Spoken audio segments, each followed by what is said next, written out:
Men in Black International. International for anyone who would like that translated. This movie is the fourth in the in Black series. We had the very first one, and the first three were all with Will Smith. And that one was I love Will Smith. And I believe that Men in Black, the first one, was probably one of his best roles. And I just love that he just made it his own. He made it great, and I loved him for it. Now, the second two were not my faves. Not really. I mean, 2 is okay, but meh. 3, meh. This is technically the fourth. And it was a reboot because they have a brand new cast. They have a brand new director. All of these things are brand new. And so they're trying to stay within the same world, which I felt like they really did a good job of. You felt like you were watching one of the original Men in Black movies. And yet it was trying to take, two different sides, two different stories, and put them in this world. And I felt like they did a good job. First off, it starts off with Tessa Thompson, who played Agent M, and she acted across Chris Hemsworth, who plays Agent H, for Hemsworth of the Chris's. And I first saw them together, and most of the world first saw them together in Thor Ragnarok, which everybody loved. And they really did a good job of being that buddy couple, of being that slapstick, a little bit humorous, just kind of fun, and didn't take themselves too seriously, and you just liked watching them. I loved them in that movie. I felt like they were great.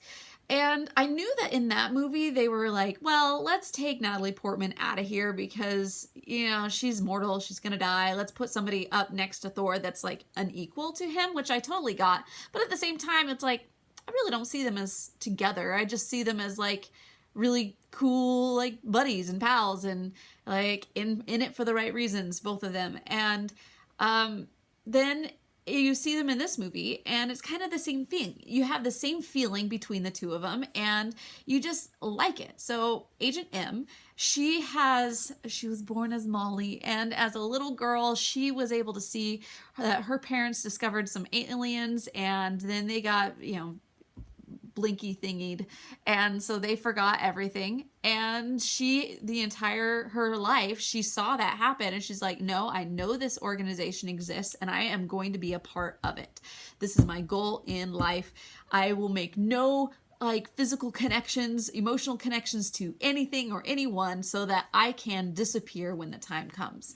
And so it's kind of pathetic, but at the same time, you like her. She is that I am going to do the best job that I can. I am here for the truth, and I'm the straight character. And you got Chris Hemsworth, who gets to play the funky, the kind of, well, he's the pretty boy for sure. The pretty boy, and he comes in. There's even a moment where you have one of the other aliens who's totally digging on him too, and it's just really a funny scene, and they have a lot of really good humor along with that.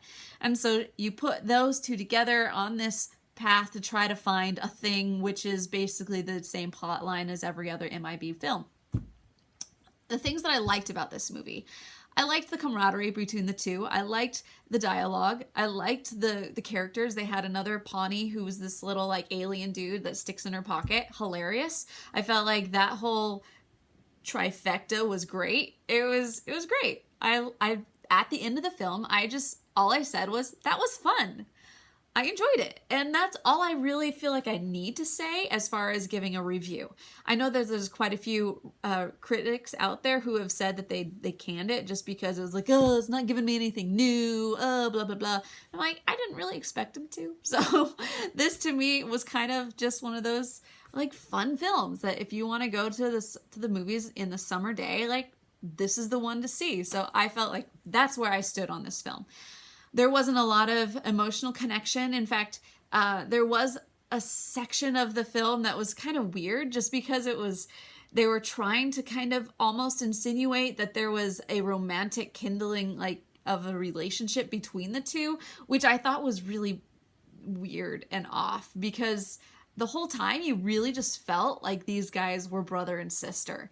They didn't have I never felt like Tessa was the type that was like falling for him, and I never felt like he was falling for her. But at the same time, at the very end, they kind of like gaze at each other, and it's like, what? This almost feels like incest. Like, what are you doing? This is weird. Like, that's the only main problem that I had with this film, is that any romantic relationship that they tried to have with it just didn't go. They also tried to force another romantic like duo between Chris Hemsworth and another character, and I just thought like that was weird too. Like it was weird. Like, Playboy dude, like, do you not have a type? I don't get it. Like, whatever. So those are my only main follies about this. There are others. I mean, you can go through and nitpick this story to pieces, and you're gonna hate it after you nitpick it, but just don't. That's not what this whole thing was about. The whole thing was just to go out and have a fun time. So that's what I give it. I give it a pure summer fun rating. If that's what you go in looking for, that's what you're gonna get. All right, until next time, my name is Chelsea Robson, and you are watching the Rotoscopers YouTube. Make sure to bump in tomorrow, because I will be giving my Toy Story 4 review. I know you're excited about that one. Totally. Okay, so come back for tomorrow. If you also haven't checked out my Frozen trailer review, check that out, because we the OG at the Rotoscopers, the original lovers of Frozen. So check it out. All right. Until next time, my name is Chelsea Robson, and you are watching the Rotoscopers YouTube.